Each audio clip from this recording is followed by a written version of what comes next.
On the family trip to a resort, my daughter-in-law humiliated me in the lobby. We canceled the old lady's room. She deserves to sleep in the dumpster. Everyone laughed at me. I just walked to the front desk and showed a golden card. When the manager recognized me, everyone went pale. I'm so glad to have you here. Follow my story to the end and comment what city you're watching me from. That way I can see how far my story has reached. I am 61 years old, and I never imagined that the worst moment of my life would happen in front of strangers in the lobby of a luxury resort. We had been driving for almost 4 hours. My son David was at the wheel, his wife Fiona in the passenger seat, and I was in the back with my 2 grandchildren. I had been waiting for this trip for months. Months. Ever since David casually mentioned on a phone call that they were going to the Mountain Crest Resort for spring break, something in my chest lit up with a hope I should have immediately smothered. Fiona said there was room for me. Well, what she actually said was, "I guess your mother can come if she really wants to," with that tone I knew so well. That tone that turned every invitation into a concession, every gesture into a favor I didn't deserve. But I accepted. Of course, I accepted. During the drive, Fiona complained about the traffic, the heat, the radio station David had chosen.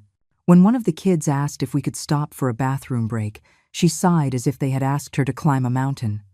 "It's only 30 more minutes," she said with irritation. David said nothing. He never said anything. I stared out the window trying to get excited, trying to convince myself that this time would be different, that maybe, just maybe, we could be a real family for a few days. The Mountain Crest Resort appeared before us like something out of a magazine. White stone walls, impeccable gardens, a huge fountain at the main entrance. The parking lot was full of expensive cars. Mercedes, BMWs, a few Teslas here and there. David parked our sedan among them, and for a moment, just a moment, I felt like part of something special. We walked into the lobby, and the air conditioning hit me like a blessing after the heat of the car. The place was even more impressive inside. Soaring ceilings, crystal chandeliers, marble floors, so polished you could see your reflection. There were elegant families lining up at the front desk, employees moving with quiet efficiency. The soft murmur of conversations mixed with instrumental background music. I stayed back while David and Fiona approached the counter. The kids ran towards a decorative fountain near the waiting area. I held my small roller bag, suddenly feeling out of place in my simple floral dress and my comfortable shoes. Fiona spoke with the receptionist, a young woman with dark hair pulled back in a perfect bun. I watched her check something on the computer, watched Fiona nod, watched David sign papers. Everything seemed to be going well. Normal. Routine. Then Fiona turned towards me. There was something in her expression, a kind of glint in her eye that I recognized immediately. It was the same look she had when she was about to make one of her innocent comments, the kind that always sounded like jokes but left marks that lasted for days. She walked towards me with deliberate steps, her heels clicking against the marble. The lobby was full of people, families waiting their turn, bellhops carrying luggage, guests sitting comfortably on the leather sofas, and Fiona raised her voice. She didn't shout, but she spoke loudly enough for everyone to turn. "We canceled your room, Beatrice." I froze. The words didn't make sense at first. I waited for David to say something, to correct her, to explain that there was a mistake. But he just stared at the floor, his hands in his pockets. Fiona continued, and her voice grew louder, clearer. "We're not going to waste money on a room for you. You can sleep in the dumpster. It's what you deserve after all." Ah, laughter. I heard laughter. Not from everyone, but from some. An older man in a cashmere sweater let out a choked laugh. A younger woman whispered something to her partner, and they both smirked. Even the receptionist looked down uncomfortably, as if witnessing this was part of her job. My son, my only son, the boy I raised, who I fed, who I held when he had nightmares, laughed. It wasn't a loud laugh. It was a nervous, soft chuckle, but I heard it. And that was worse than any roar of laughter. The kids didn't understand what was happening. The older one, 9 years old, looked at me, confused. "Is Grandma going to sleep with us?" he asked. Fiona pulled him by the arm. "Hush, sweetie. The grown-ups are talking." I felt a heat. first in my chest, then rising up my neck to my cheeks. It wasn't just embarrassment. It was something deeper. A mixture of humiliation, betrayal, a pain so sharp it was hard to breathe. The lights from the chandelier seemed too bright. The murmur of conversations became a distant buzz. My legs were shaking. For a second, I considered turning around and leaving, just walking out, calling a taxi, going back to the bus station, disappearing from their lives as they clearly wanted. But something inside me changed in that instant. It wasn't anger. Not yet. It was clarity. For years I had tolerated Fiona's comments, the small cruelties, the convenient oversights when it came to inviting me to family events, the Christmases where there wasn't room in the car to pick me up, the kids' birthdays where the invitation arrived a day after the event. And my son, my David, never said anything. He never defended me. He always found an excuse, a justification, a way to downplay what his wife was doing. And I allowed it because they were my family, because I didn't want to cause trouble, because I was afraid of losing them completely. But in that moment, standing in the middle of that luxurious lobby, with strangers looking at me with pity or amusement, I realized something. I had already lost them. A long time ago. I took a deep breath. My hands stopped trembling. I adjusted the handle of my suitcase and walked towards the front desk. I didn't look at Fiona. I didn't look at David. I walked with my back straight, with firm steps, even though I felt like I was falling apart inside. The receptionist looked at me with a cautious expression. "Ma'am, can I help you?" I took a card out of my purse. It wasn't a normal credit card. It was gold, heavy, with a particular gleam under the lobby lights. I placed it on the marble counter without a word. The receptionist picked it up. Her eyes went wide. She looked at the card, then at me, then back at the card. Her fingers trembled slightly as she swiped it through the reader. "Mrs. Whitmore," she whispered. Her face went pale. "We didn't know you would be here. I apologize. We had no record of your arrival." Behind me, the silence was absolute. I could feel the stares fixed on my back.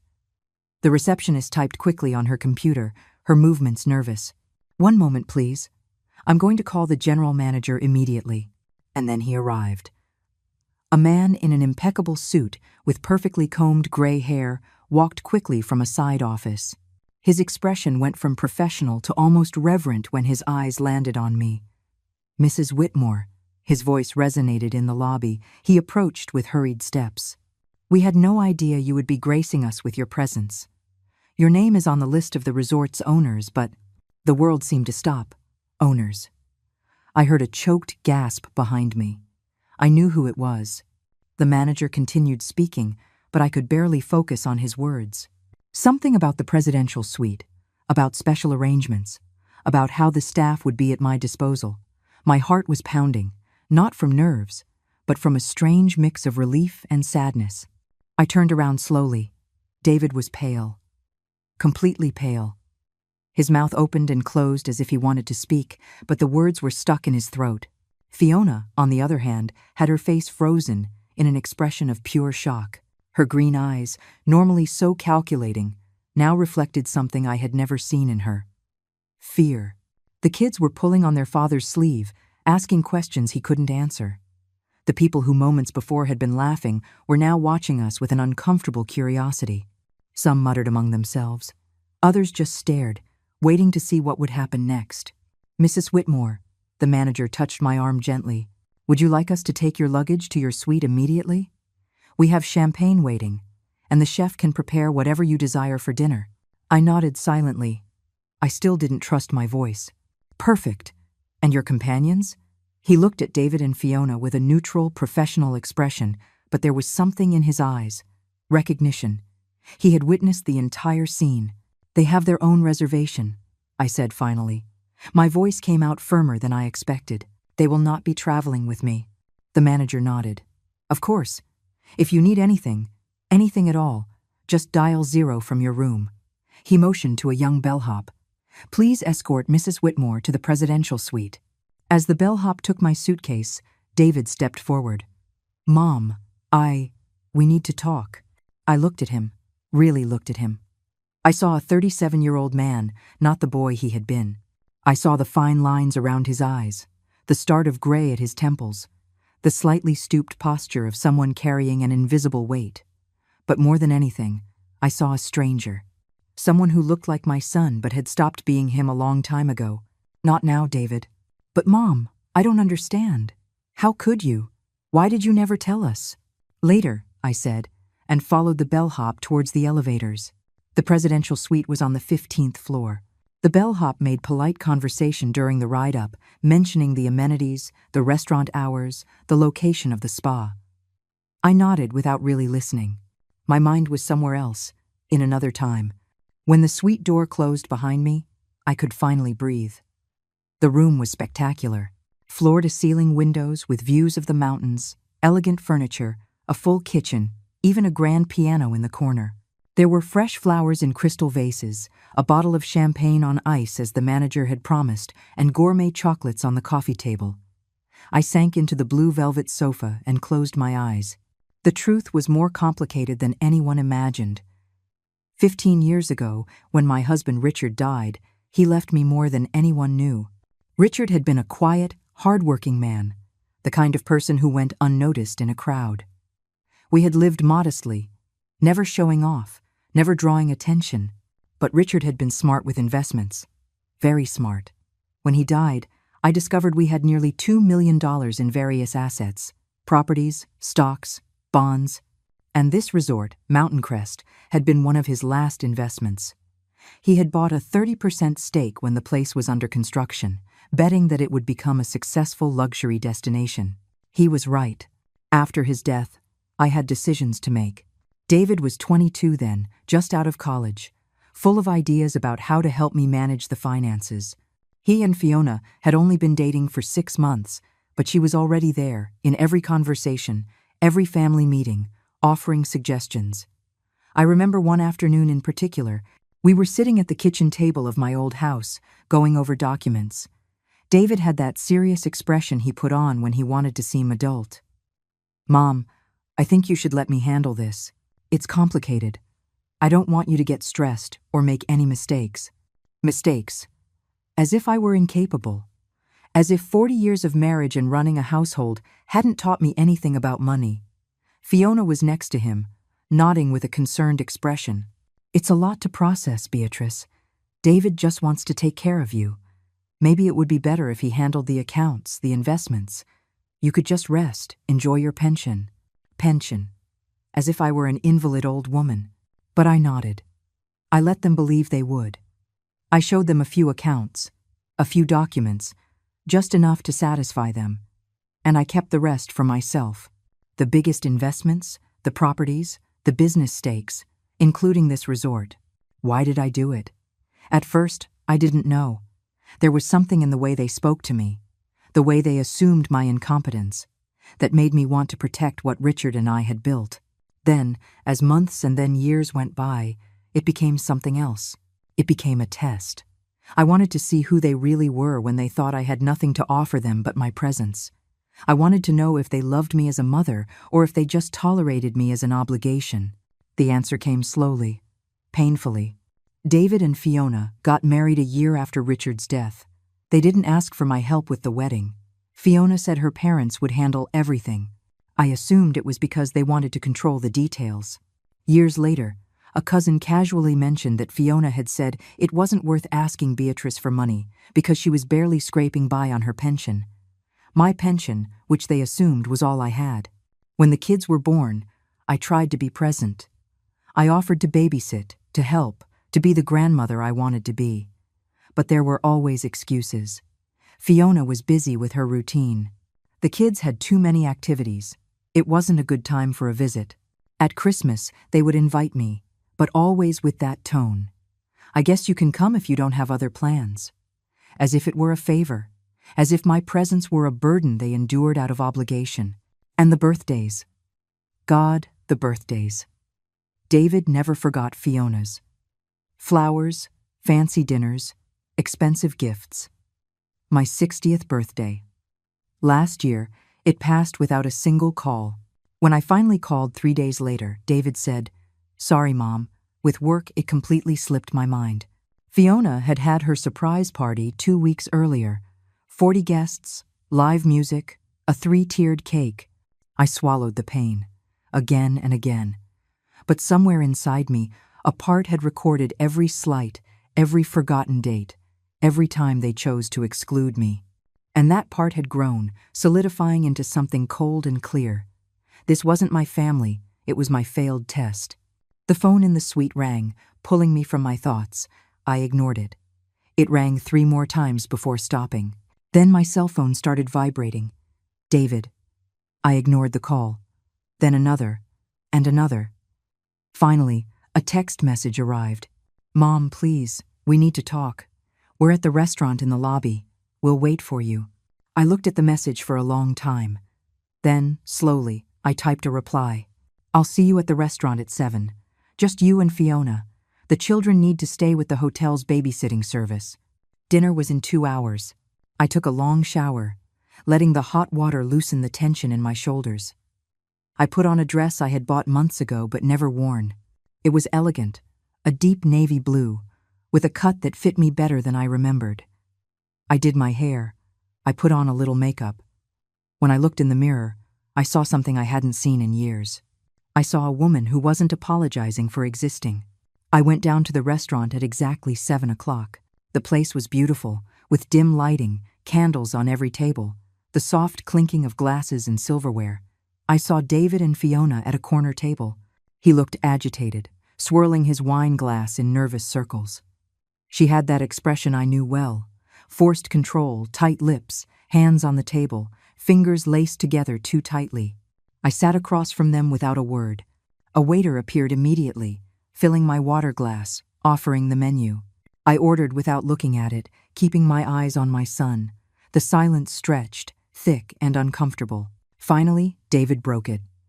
Mom, why did you never tell us? I took a sip of water before answering. Tell you what exactly? That you own this place. That you have money. All this time, we thought you were barely getting by on Dad's pension.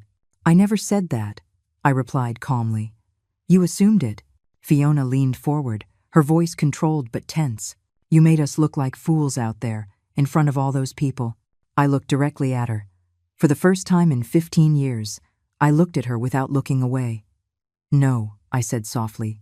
You made yourselves look like exactly what you are. Fiona recoiled as if I had slapped her. David opened his mouth, but no sound came out. The waiter arrived with our appetizers, placing them carefully before silently retreating. No one touched their plate. I don't understand you, David said finally, his voice trembling. If you had money, if you had all this, why did you let us think? That I was poor? I finished for him. That I was a burden? That I needed your pity? I picked up my fork, cutting a piece of salmon with precise movements, because I wanted to see something. See what? Fiona practically spat the words. I chewed slowly, savoring the food they hadn't even touched. I wanted to see if you loved me without expecting anything in return. I wanted to know if I was worth anything to you beyond what I could give you. David shook his head, confused. Mom, we've always loved you. Always. The words would have moved me years ago. Now they just sounded hollow. Really? I said softly. Like when you left me out of Christmas dinner 3 years ago because there wasn't room in the car? I checked later. You rented a 7-person van. There were 5 of you. Oh, David blinked. There was a mix-up with the rental. Or like my 60th birthday last year? I continued, my voice still calm, almost conversational. Not a call, not a text. But 2 weeks before, you spent $5,000 on Fiona's surprise party. I called you later, David protested weakly. I apologized. 3 days later, after I called first, I took a sip of wine. And your apology was that you were busy with work. End quote. Fiona leaned forward, her eyes bright with barely contained anger. This is ridiculous. You're acting like a resentful child, keeping score of every little mistake. Little mistake? I repeated. I set my fork down on the plate with a soft click. Fiona, in 15 years, you have invited me to your house exactly 11 times. I counted. And of those 11 times, 6 were because you needed me to watch the kids while you went out. That's not fair, David said. We live busy lives, Mom. We have responsibilities. I know, I nodded. That's why I never complained. That's why I always said yes when you needed something. I took care of the kids when they had the flu, and you had that important conference. Remember, David? I was up for 3 nights straight. When you came back, you didn't even ask how they had been. You just said thanks and went to sleep. The silence fell over the table again.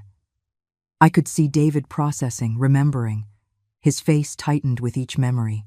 Or when your washing machine broke, I continued, looking at Fiona. I offered you money to fix it. You said you didn't need charity from anyone. But 2 weeks later, you asked David to buy you a new one. He took the money from his emergency fund. $3,000. Fiona's lips tightened. We didn't know you could. Exactly, I interrupted. You didn't know because you never asked. You assumed I was poor, that I was a nuisance, that my only function was to be available when you needed me, and disappear when you didn't. David ran his hands through his hair, a gesture he'd made since he was a boy when he was overwhelmed. Mom, if you had just told us. What? My voice rose for the first time. Not much, but enough for nearby tables to glance over. I lowered it. If I had told you I had money, would you have treated me differently? Does that make this better or worse, David? He didn't answer. I took another sip of wine, feeling its warmth go down my throat. When your father died, you two came to the house every week. Remember? You helped me with the paperwork, with the bank calls, with everything. I paused. But as soon as you thought everything was settled, as soon as you assumed I had just a basic pension and nothing more to offer, the visits became less frequent. First every 2 weeks, then once a month, then only on holidays, and then not even that. We had the kids, Fiona protested. We had a life to build. I know, I nodded. And I never asked to be the center of your life. I only asked not to be completely forgotten. David took a deep breath, his eyes glassy. Mom, I didn't realize. I didn't know you felt that way. You didn't? I looked at him directly. Not once did you notice your wife talking about me as if I were a burden? Not once did you wonder why your mother was spending every holiday alone? He was silent. I looked at Fiona. Last Christmas, your sister posted pictures of your family dinner on Facebook. I saw all of you. 20 people around that enormous table. David's family. Your family. Friends. I was a 15-minute drive away. I ate a turkey sandwich in front of the television. You told us you had other plans, Fiona said defensively. I lied. Because I knew the invitation was out of obligation, not because you actually wanted me there. I placed my napkin on the table. And the truth, Fiona, is that I preferred being alone to enduring another dinner where you'd treat me like a piece of furniture. That's unfair, she hissed. I have always been nice to you. Nice. I let out a humorless laugh. Fiona, you told your mother I was hard to please. I heard you. I was in the bathroom at your house during Thanksgiving 2 years ago. You were in the kitchen. You said I was critical, demanding, that I always found something to complain about. Fiona paled slightly. I have never complained. Not about the food, not about how you raise your children, not about anything. But you needed to paint me as the villain, to justify how you treated me. I stood up from the table. So no, it wasn't me who made you look like fools this afternoon. You did that all by yourselves. Wait. David stood up too. You can't just leave. We have to fix this. There's nothing to fix, David. You showed me who you are. For 15 years. And I finally believe you. So what? Fiona stood, her voice shrill. Are you going to punish us? Disinherit us? Was this all just to humiliate us? I looked at her with a mix of pity and exhaustion. No, Fiona, I'm not going to punish you. I don't need to. You're already living with the consequences of your choices. I'm just refusing to live with them anymore. Mom, please. David reached me, taking my arm. His touch was soft, almost pleading. Give me a chance to fix this. Just tell me what to do. I looked at him. I saw tears in his eyes. I saw genuine regret on his face. But I also saw something else. I saw a 37-year-old man who had just realized his mother had money and that he had wasted years of potential benefits. I don't want you to fix anything, I said softly, pulling my arm free. I just want you to leave me alone. I returned to my suite with a heavy heart but a clear mind. The room phone started ringing 20 minutes later. I unplugged it. My cell phone vibrated constantly with messages. I silenced them all. I poured myself a glass of wine from the minibar and went out onto the balcony. The nighttime view of the mountains was breathtaking. Twinkling lights from distant houses, stars shining in a clear sky, the cool air filling my lungs. For the first time in 15 years, I felt light. The next morning, I went down to the restaurant early. I ordered breakfast, enjoyed fresh coffee, and toast with homemade jam. I read the newspaper an employee politely brought me. It was almost normal, almost peaceful, until David showed up. He looked terrible, puffy eyes, wrinkled clothes, as if he hadn't slept. He sat across from me without asking. "I didn't sleep at all last night," he said. His voice was hoarse. "I was thinking, remembering. And you're right, Mom, about everything. I kept eating my breakfast. Fiona and I fought. Hard. She says you're overreacting, that you're being manipulative. But He ran his hands over his face. I started remembering things. Things I had ignored. Things I let slide because it was easier than confronting Fiona. I took a sip of coffee. And I realized I've been a bad son." His voice broke. "The worst son." "Yes," I said simply. "You have been." He seemed surprised by my direct honesty. "But David," I continued, setting down my cup, "I didn't come here looking for an apology. I didn't come here for you to finally see what you've done. I came because Fiona invited me. And, foolishly, I thought maybe things would be different." "They can be," he said quickly. "We can change. I can change." "Why?" I asked. "Because now you know I have money? Because you realize there might be an inheritance to lose?" "No," he protested, but there was doubt in his eyes. "Because you're my mother. I've always been your mother, David. That didn't change yesterday. What changed was your perception of what I can offer you." He was quiet, unable to deny it. I stood up from the table, leaving enough cash to cover the bill, even though I knew I didn't need to. "I'm going home tomorrow. You two can stay for the rest of the week. It's paid for. Consider it my last gift as a mother." "Last?" His voice trembled. "Mom, you can't be serious." "Completely serious." I slung my purse over my shoulder. "I don't want your money back or your empty apologies. I just want peace. And that peace doesn't include continuing to be treated like a second-class citizen in my own family." I left him sitting there, his head in his hands. But I knew it wasn't over. It's never that simple with family. I spent the rest of the morning at the resort spa. I got a massage, a facial, and sat in the sauna, letting the heat draw out years of accumulated tension.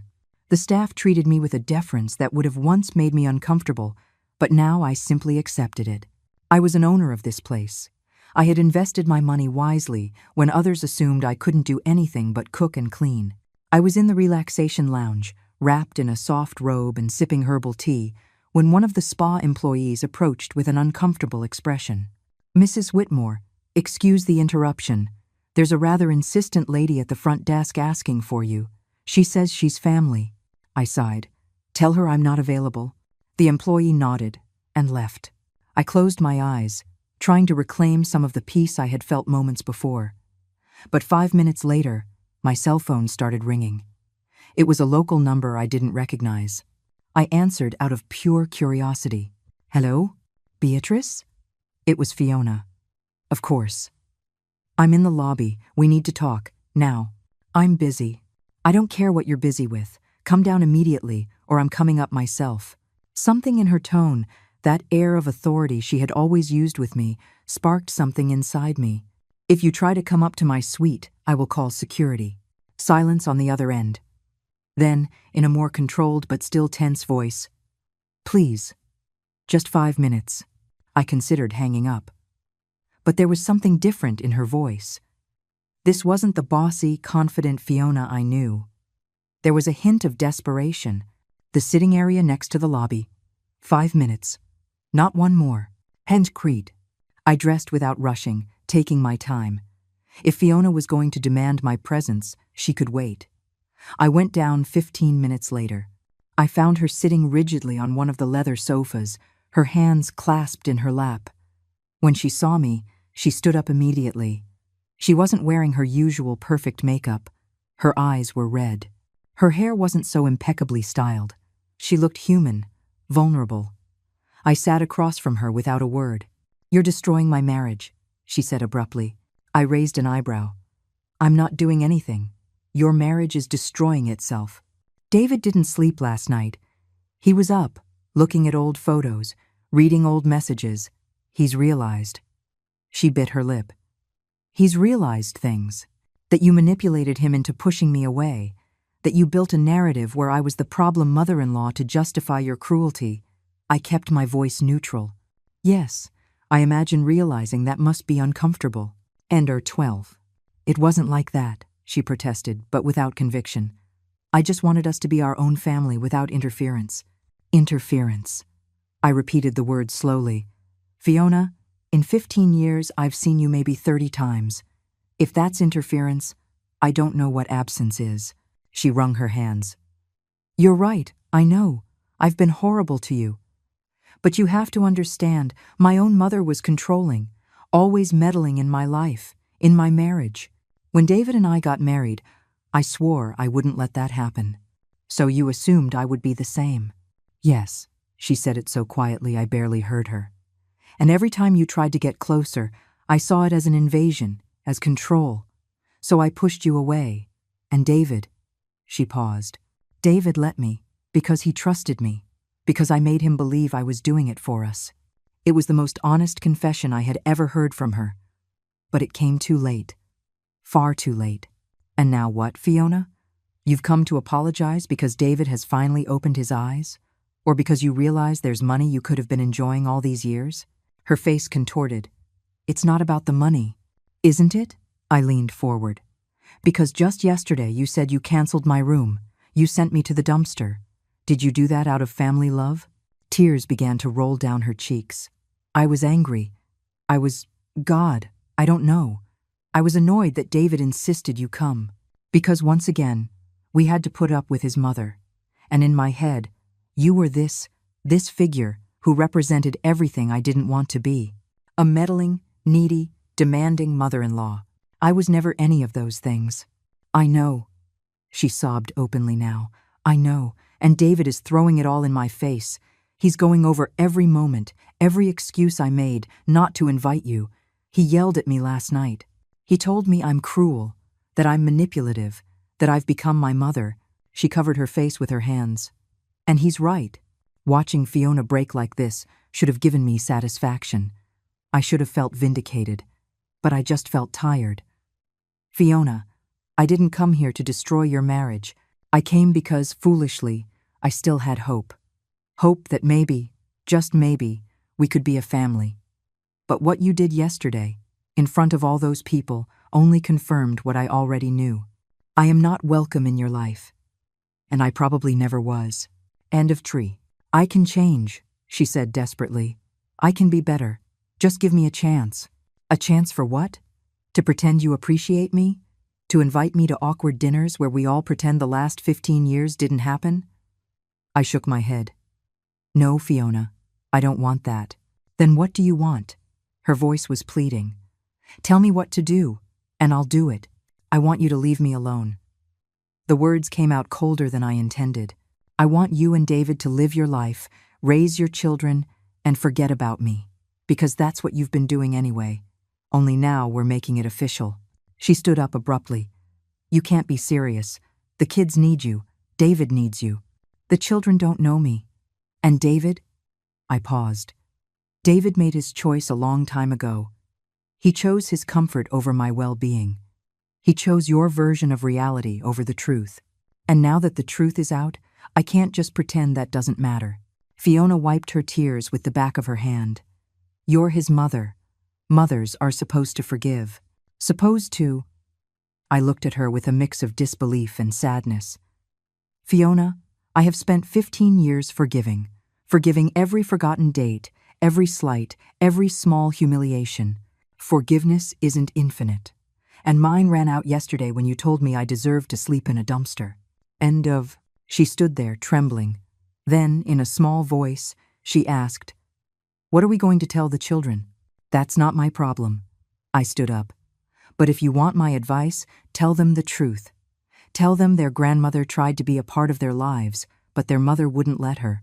And when they finally had a chance to be a real family, you chose to publicly humiliate her. Will that make them hate me? Possibly. But it's better they hate the truth than love a lie. Emser. I started to walk away, but her voice stopped me. Beatrice. I half turned. You're right. About everything. And I'm sorry. I am so sorry for how I treated you. I'm sorry I wasted 15 years. And I'm sorry it's too late to fix it. Her voice broke again. But for what it's worth, I truly am sorry. I looked at her for a long moment. I saw genuine regret in her eyes. I saw a woman facing the consequences of years of casual cruelty. And for a second, just 1 second, I considered giving in. But then I remembered. I remembered every Christmas alone, every forgotten birthday, every poisonous comment disguised as a joke. And I remembered yesterday, standing in that lobby, feeling the humiliation burn my skin while my own family laughed. I know, I said finally, but sorry doesn't undo the damage, and it certainly doesn't rebuild 15 years of broken trust. I left her there, crying on that leather sofa, and went up to my suite. That afternoon, I called the resort's general manager. Robert, I need to make some changes to my stake here. We met in his office, an elegant room overlooking the gardens. I explained my situation, or at least enough for him to understand. He was discreet, professional, but I saw understanding in his eyes. Mrs. Whitmore, are you sure? This has been a very successful investment for you. I know, but I need a change. I need to separate myself from anything that ties me to this area, to this life. I signed the papers he had prepared. Sell my stake. Find another investor. Use the money to establish a trust for my grandchildren, accessible only when they turn 25. But neither David nor Fiona will have access to it. Robert nodded, taking notes. And your suite? Your privileges? They will end tomorrow when I check out. I won't be coming back here. I understand. He paused. If you'll permit me to say so, ma'am, I'm sorry for what happened in the lobby. The staff is appalled at how you were treated. It's not your fault, or the staff's. I stood up. Sometimes family is the most dangerous place to be. I returned to my suite and started packing. I didn't have much. I'd never been one to accumulate things. As I folded my clothes, my cell phone rang. It was David. I hesitated, but finally answered. Yes? Mom. His voice sounded broken. Fiona told me what you two talked about. Please, don't do this. Don't abandon us. I'm not abandoning you, David. You abandoned me years ago. I'm just officially acknowledging what was already a reality. That's not fair. I was an idiot. I admit it. But I'm your son. Your only son. I know. I closed my suitcase. And you will always be my son. But that doesn't mean I have to endure how you treat me. Love isn't enough when it comes wrapped in contempt. Give me a chance to show you I can change. Please. I sat on the bed, holding the phone to my ear. David, do you know how many times in these 15 years I waited for you to change? I waited for you to wake up one day and see what Fiona was doing to me. I waited for you to defend your mother, for you to choose to stand up for me even if it was uncomfortable. I paused. But you never did. Not once. I was blind. She manipulated me. No, David, don't blame it all on her. You saw what you wanted to see. You heard what you wanted to hear. Because it was easier to believe I was the problem than to face the fact that your wife was cruel. Silence on the other end. Then, in a barely audible voice, what do I do now? Live your life. Be better to your children than you were to me. And someday, when you're ready to be honest with yourself about all of this, maybe we can talk. When will that be? I don't know. Maybe never. I took a deep breath. But for now, I need distance. I need to heal. And I can't do that if I'm still waiting for you to change. I hung up before he could answer. That night, standing on my suite's balcony for the last time, I looked at the mountains under the moonlight. I felt a strange mix of relief and sadness. I had waited so long for them to see me, to value me. And when they finally did, it was only because they discovered I had something they wanted. Tomorrow I would leave. I would leave this resort, this family, this life that was never really mine. And for the first time in 15 years, the idea of being alone didn't scare me. It filled me with a peace I didn't know was possible. The morning of my departure was gray, with low clouds covering the mountains. There was something fitting about it, as if the weather reflected the mood of the last few days. I finished packing early, leaving the suite immaculate, as if I'd never been there. I was in the lobby checking out when I saw him. David was sitting on one of the sofas near the entrance, looking as if he'd slept there. His clothes were the same as the day before, wrinkled and messy. He had deep circles under his eyes, and his hair was unkempt. When our eyes met, he stood up immediately. "Mom, wait." Robert, the manager who was processing my checkout, gave me a questioning look. I nodded slightly. He understood and discreetly stepped away. David approached, but kept a certain distance, as if he feared I might vanish if he got too close. "I know you said you needed space. I know, but I can't let you go like this." "I can't." "David, no, please, just let me talk." He ran his hands over his face. "I was up all night, not just thinking, but remembering, really remembering." He took a shaky breath. "And you're right, Mom, about absolutely everything." A group of guests walked past us on their way to the restaurant. David lowered his voice, though the desperation in it was still clear. "I remembered that Christmas, when Fiona said there was no room in the car. I didn't question it. I just took her word for it because it was easier than confronting her." His eyes filled with tears. "And your birthday? God, your 60th birthday. Fiona reminded me that morning. She said, 'It's your mom's birthday today.' And I said, 'I'll call her later.' But I didn't. I went to work. I got tied up in meetings. And when I got home, Fiona was planning her surprise party. And I forgot." "I know, David." "No, you don't know everything." His voice cracked. "Last night, after you spoke with Fiona, she told me everything. She told me things I had chosen not to see. How she talked to you when I wasn't around. How she made sure family invitations arrived late. How—" He stopped, swallowing hard. "How she actively kept you away from the kids because she didn't want you to have an influence on them." Embry. That hurt more than I expected. I had suspected, of course, but hearing it confirmed was different. "The kids asked about you," David continued, his voice trembling. "Especially Jake. He would ask, 'When is Grandma coming?' And Fiona always had an excuse.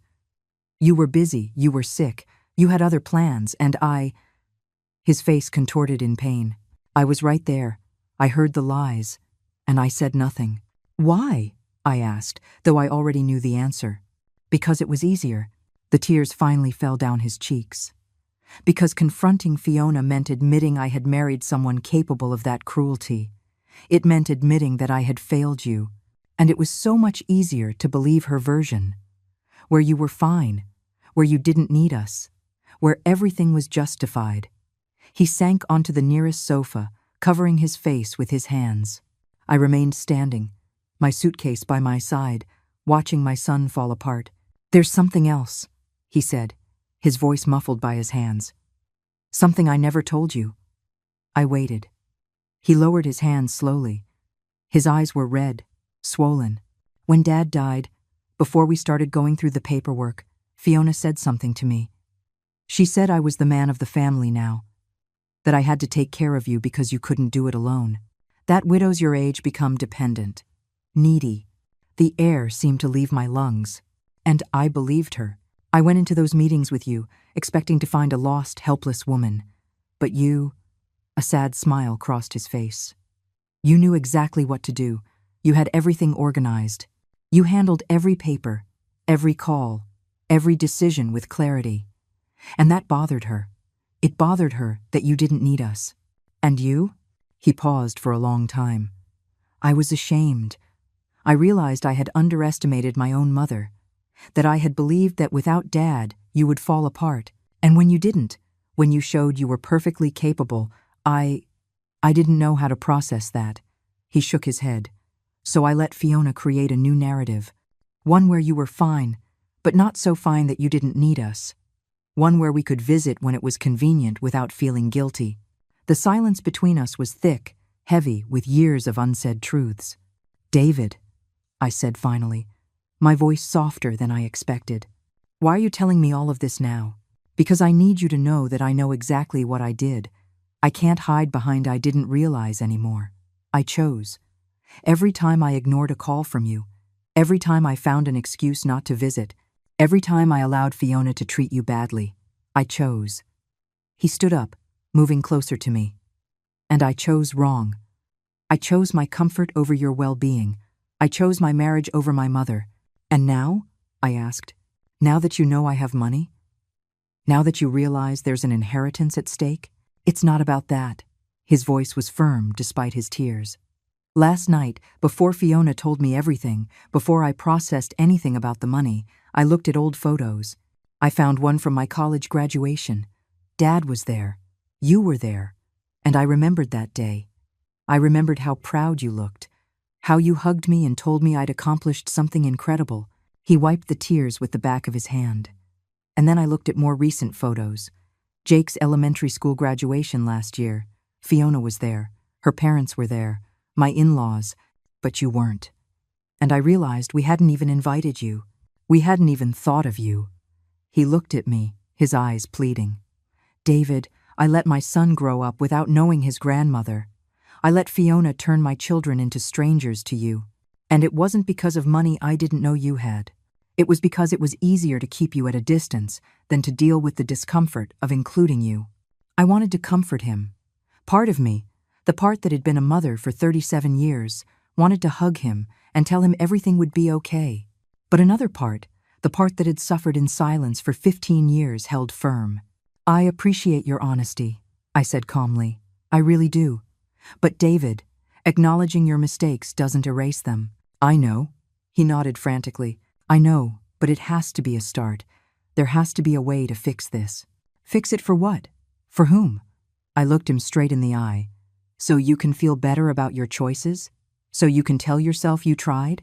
So I can be a part of my kids' lives? So I can be your mother again?" "I never stopped being your mother, David. It was you who stopped being my son." The words came out harsher than I intended, but they were true. I saw them hit him, saw his face contract in pain. "Then tell me what to do," he begged. "Tell me how to fix 15 years of mistakes. Tell me how to get you back." "You can't."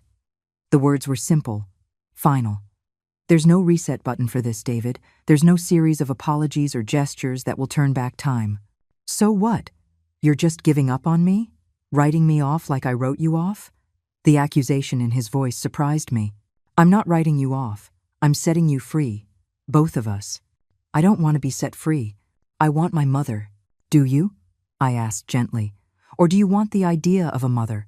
The woman who forgives everything, who is available when you need her, who disappears when you don't?" "Because that woman doesn't exist anymore, David. She died yesterday in that lobby when your wife humiliated me and you laughed. I didn't laugh because it was funny. I laughed because I was nervous.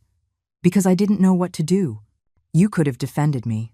You could have stopped Fiona before things went that far. You could have done 1,000 different things. But you chose to laugh." I picked up my suitcase, and that laugh told me everything I needed to know. David blocked my path, desperate. "Please, Mom, not like this. Don't end it like this." "I'm not ending anything. You ended this years ago. I'm just officially acknowledging it. The kids need you. The kids have parents. They have grandparents on Fiona's side. They'll be fine." Pruding. "And me?" His voice broke completely. "Will I be okay?" I looked at him. This man who had been my baby, my little boy, my son. I saw the genuine pain in his eyes. I saw the regret. But I also saw years of damage that couldn't be erased with tears. "I don't know, David," I said honestly. "But that's not my responsibility anymore." I moved to step past him, but his voice stopped me one last time. "Is there anything I can do? Anything?" I half turned. "Yes, be better. Not with me. It's too late for that. But be better with your children. Teach them that people are not disposable. That family isn't just a word. And when they grow up and ask about their grandmother, tell them the truth. Tell them they had one, but you lost her." This time, when I walked towards the exit, He didn't stop me. The taxi was waiting. The driver took my suitcase and put it in the trunk. Before getting in, I looked back one last time. David was still in the lobby, motionless, watching me leave. I had imagined this moment in so many different ways. I thought I would feel triumph, vindication, even joy. But I only felt a deep emptiness.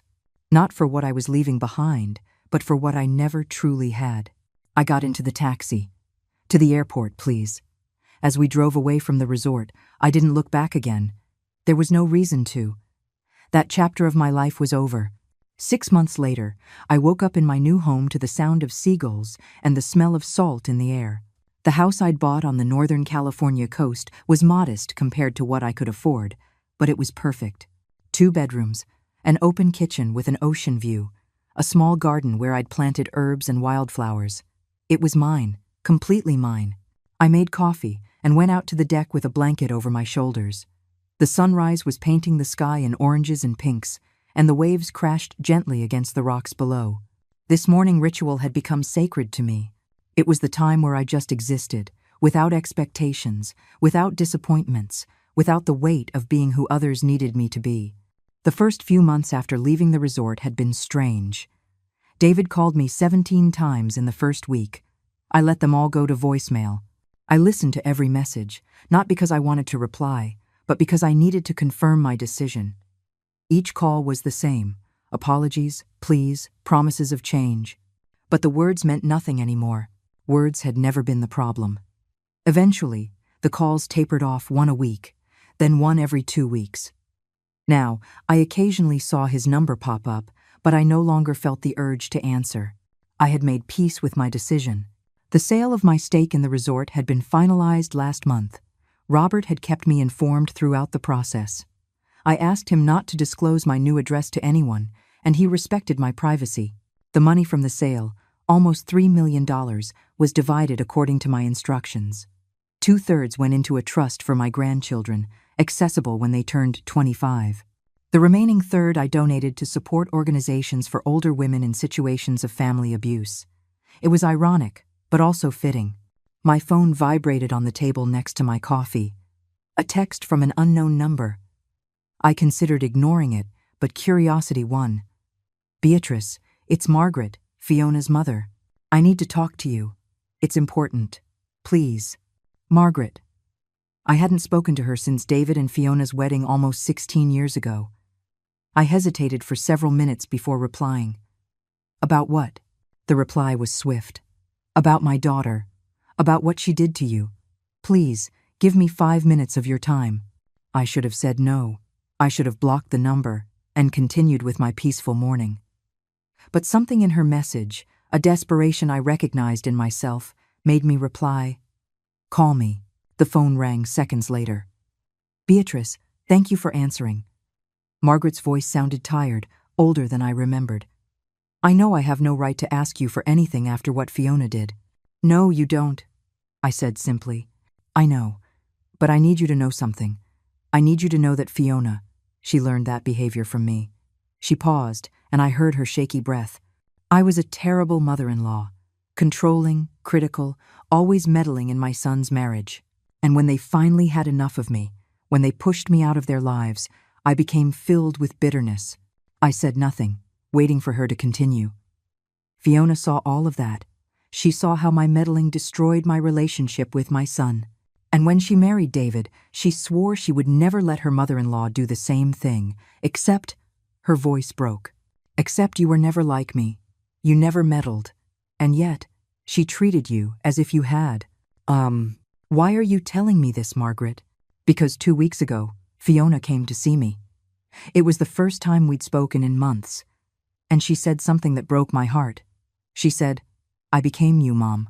I did exactly what I swore I would never do. I became you.' I closed my eyes, feeling a sadness I didn't expect. Not for Fiona, but for the cycle, for how damage repeats itself, one generation to the next. Margaret, I appreciate you calling, but this doesn't change anything." "I know." Her voice was barely a whisper. "I'm not calling to ask you to forgive Fiona. I'm calling because I need someone to know that I'm sorry. I planted the seeds of her behavior. And you paid the price. Not just me, I said softly. David did too. The children did. And Fiona herself. Yes. There was a long silence. Is there anything I can do? Anything at all? Yes. I surprised myself by answering. Break the cycle with your other grandchildren. If Fiona lets you near them, be different. Be the grandmother I was never allowed to be. I heard a sob on the other end of the line. I will. I promise you. We hung up shortly after. I sat on my deck, watching the ocean, processing the conversation. Margaret was right about one thing. Fiona had learned her behavior, but she had also chosen to repeat it. And that choice? That was entirely her own. 2 weeks later, I received a package in the mail. There was no return address, but I recognized the handwriting on the address. It was from David. Inside was a small box and a letter. I opened the letter first, my hands trembling slightly. Mom, I don't expect you to answer this. I don't expect you to read past the first line. But I need you to know a few things. Fiona and I are getting a divorce. Not because of you, though I know you were the catalyst for me finally seeing the truth. We're divorcing because we built a marriage on lies and manipulation. And neither of us can live like that anymore. The kids are confused. Jake asks about you constantly. Lily is too young to understand, but she feels the absence. I've been telling them about you, not the version Fiona created, but the truth. I tell them how you took care of me when I was a boy. How you sacrificed so much for Dad and me. How you were strong when the world expected you to crumble. And I've told them how I failed you. The box contains something of Dad's. I found it among his things when I finally forced myself to go through the last boxes. It's a journal he kept. He talks a lot about you in it, about how much he admired you, about how you were his favorite person in the world. There's one entry in particular that's bookmarked. It's from the day he died. He wrote it that morning, before his heart attack. It says, "If anything happens to me, I know Beatrice will be fine. She's the strongest person I know. But I hope David sees it too.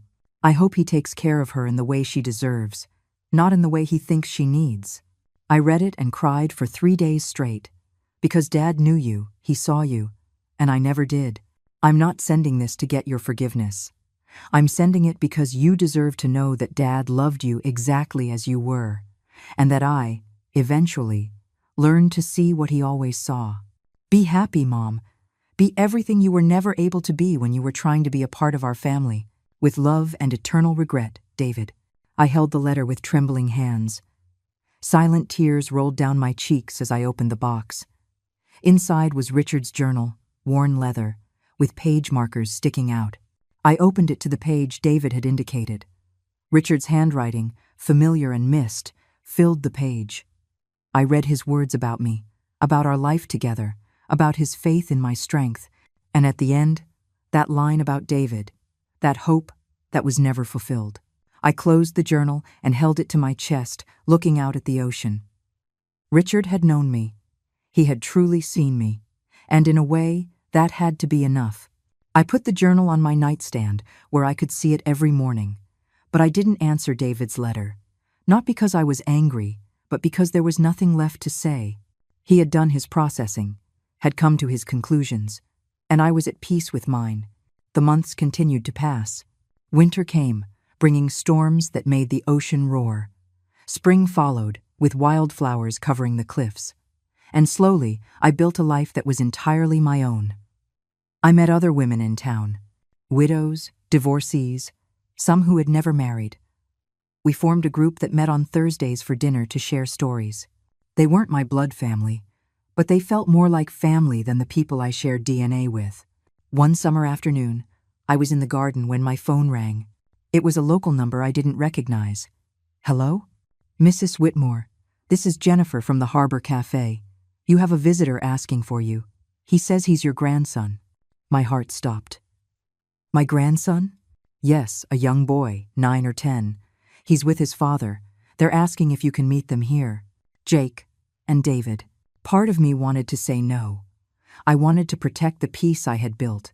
But another part, a smaller but insistent part, was curious. "Tell them I'll be there in 20 minutes. End of chapter. I changed into more presentable clothes, brushed my hair, took a deep breath. The cafe was only a 10-minute walk from my house, but I took a longer route, needing time to prepare.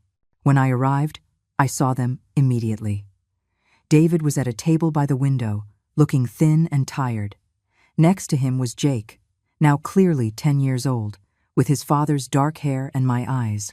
Jake saw me first. He stood up immediately but didn't run to me. Instead, he waited, as if unsure of his reception. I approached slowly. David stood too, hands in his pockets, looking awkward. "Hi, Mom," he said softly. "David." I nodded. Then I looked at Jake. "Hello, Jake." "Hi, Grandma." His voice was shy, uncertain. We sat down. A waitress came, and I ordered coffee for David and me, hot chocolate for Jake. No one spoke for a long moment. Finally, Jake broke the silence. "Dad says we didn't see you for a long time because he made mistakes." I looked at David. He nodded slightly, encouraging me to answer. "Yes," I said carefully. "That's true. And he says you didn't want to see us because we hurt you. That's also true." Jake looked down at his hot chocolate. I'm sorry I didn't get to know you better." My chest tightened. "Jake, sweetie, none of this was your fault. None of it. Dad says you own hotels, and you're really smart. I was part owner of a resort. Not anymore." "Why not?" I glanced at David, then back to Jake. "Because I needed a fresh start." Jake nodded, as if he understood, though he probably didn't. He drank his hot chocolate in silence. David finally spoke. "I didn't come to ask for anything, Mom. I came because Jake deserves to know his grandmother, and because—" He paused, choosing his words carefully. "Because I wanted you to see that I'm trying to be better, trying to teach Jake what I didn't learn until it was too late." "How did you find me?" "Robert." I begged him. I told him it wasn't for me. It was for Jake. He eventually gave me the name of the town. The rest was easy. It's a small town. I should have been angry with Robert for giving away my location, but I wasn't. "What do you want, David?" "Nothing." His voice was firm. "I don't want your forgiveness. I don't want your money. I just want Jake to have the chance to know you, if you're willing. It doesn't have to be much. Once a month or every other month. Whatever you can give." "Oh." I looked at Jake. The boy was watching me with cautious hope in his eyes. It wasn't his fault. It never had been. "Jake," I said softly, "would you like to come to my house sometime? I live right near the ocean. You could come over and we could walk on the beach." His face lit up. "Really?" I looked at David. "Once a month. You drop him off and you pick him up. You don't come in my house. We don't make family small talk. You just bring Jake." David nodded, his eyes shining. "Thank you, Mom." "Don't do it for you," I said firmly. "I'm doing it for him." And it was true. Jake deserved to know his grandmother. His grandmother deserved to have that connection, and I deserved the chance to be a grandmother on my own terms. The visit started the next month. David would bring Jake and leave him for 3 hours. Sometimes we walked on the beach, collecting shells. Other times, we baked cookies in my little kitchen. Slowly, Jake began to open up, to talk about school, his friends, his fears about his parents' divorce. He didn't talk about Fiona, and I didn't ask. It wasn't my place.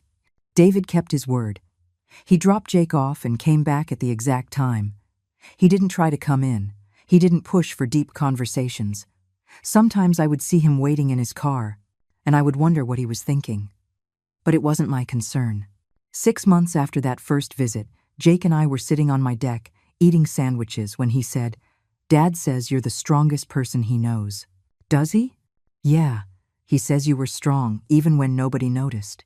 He says that's what being strong really means." I felt a lump in my throat.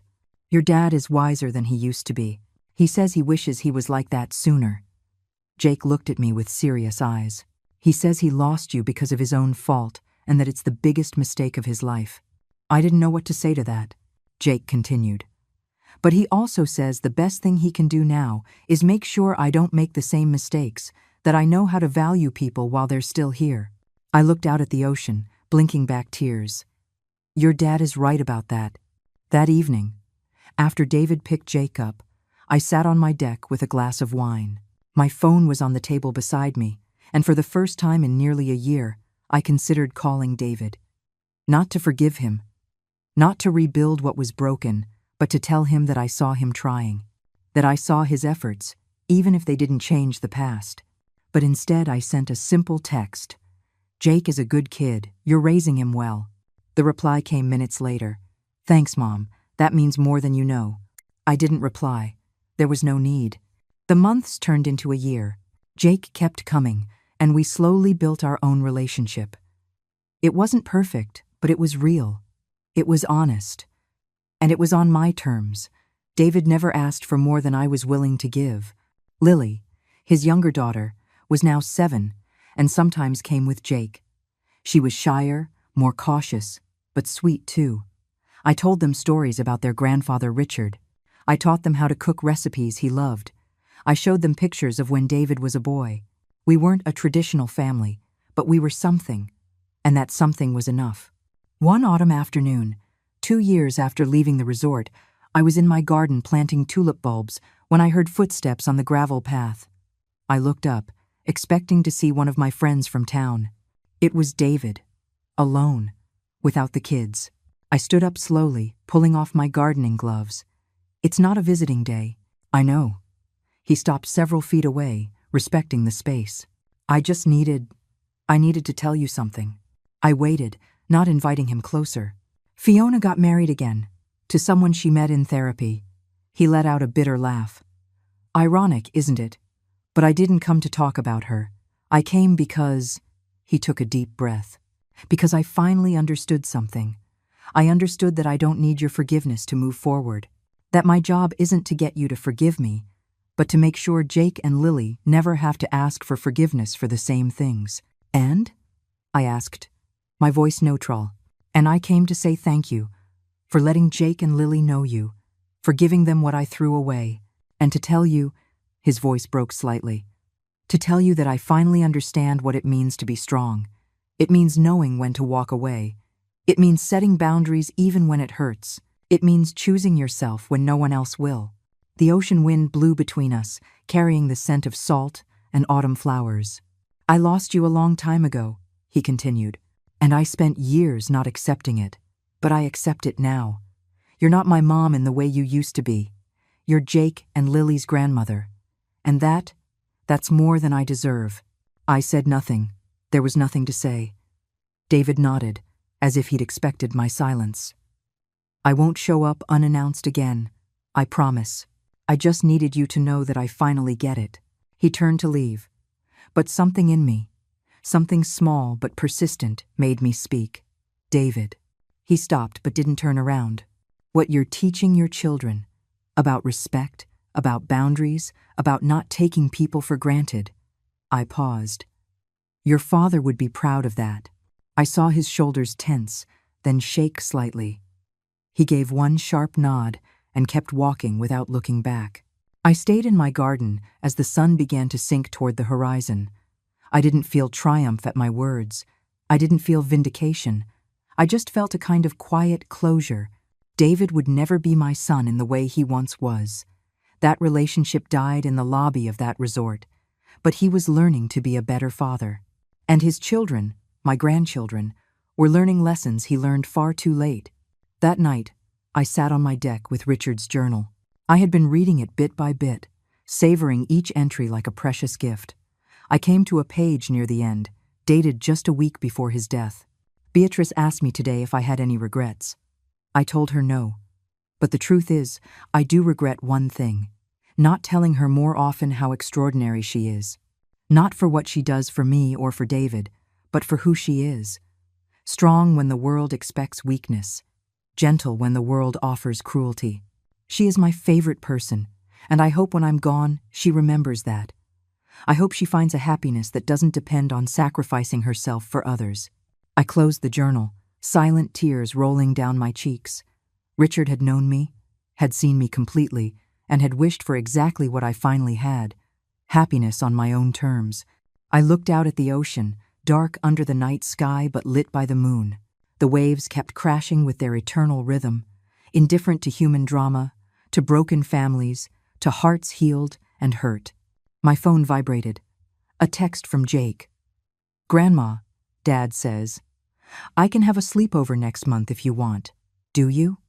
We could look at the stars from your deck." I smiled, typing my reply. "I'd love that, sweetie. Bring your sleeping bag." This was my life now. Not the one I had imagined as a young woman. Not the one I had hoped for when David was born. Not the one I had endured for 15 years of exclusion and pain. It was something entirely new. Something built on firm boundaries and earned respect. Something where I chose who entered my space and how. Something where my peace was the priority. I had lost a family, but I had gained something more valuable. I had gained myself. Years of waiting to be seen, to be valued, to be loved for who I was instead of what I could give, were over. I no longer waited for anything from anyone, and paradoxically, that had given me everything. The ocean roared softly in the distance. The stars began to appear one by one in the darkening sky. And I, Beatrice Whitmore, sitting on my little deck at my little house by the sea, was finally at peace. There was no dramatic reconciliation. No grand apology that healed decades of pain. No perfect ending where everyone learned their lesson and lived happily ever after. But there was this. A woman who had finally learned that walking away wasn't abandonment. It was survival. It was self-respect. It was love. The hardest kind of love of all.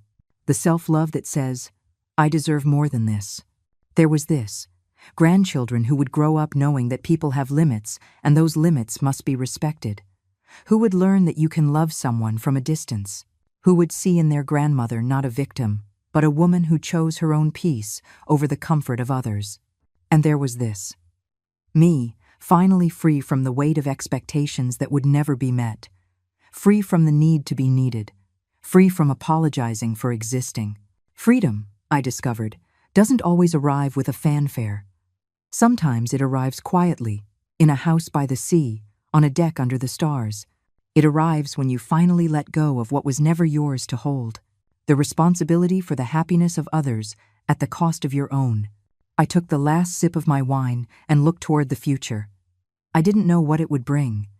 Maybe Jake and Lily would keep visiting.